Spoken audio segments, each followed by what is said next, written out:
علاوي شلونك؟ لعبة دور الثماني احنا وفريق احمد الماجد، تتوقع اللعبة ايش قد تنتهي؟ تنتهي 2-1 يلا ان شاء الله بالتوفيق. جنية حبيبي كابتن. دور الثماني احنا وفريق احمد الماجد، تتوقع النتيجة؟ نتمنى تكون مباراة جيدة تليق باسم الفريقين، ان شاء الله ماكو فرق بيناتنا، احنا فريق واحد واللي يلعب افضل يستاهل. انا اقول 2-1 لنا. 2-1 لنا بالتوفيق. عثمان شلونك؟ مباراة دور الثماني تتوقع المباراة ايش قد تنتهي؟ كابتن 3-1 لأكاديمية الحلاوة. اشكرك كابتن.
رافدي لوز المسكر شق الشبكة شق بالشوطة من غار.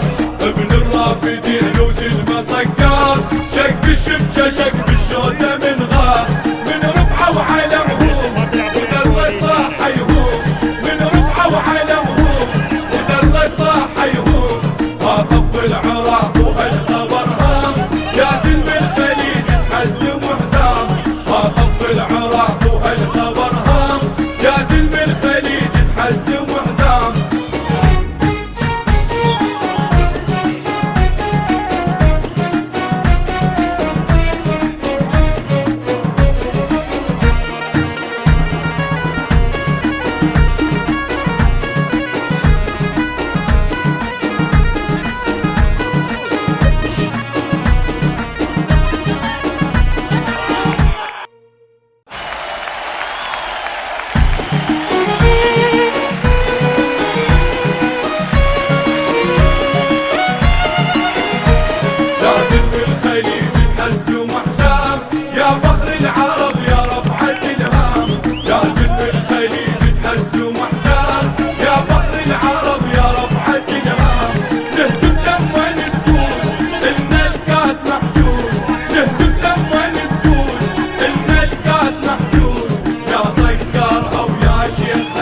عيدة والله كانوا هم يستحقون عيوننا كان مطلوب نقول لهم ألف مبروك نقول وضعنا الدكة القادمة إن شاء الله.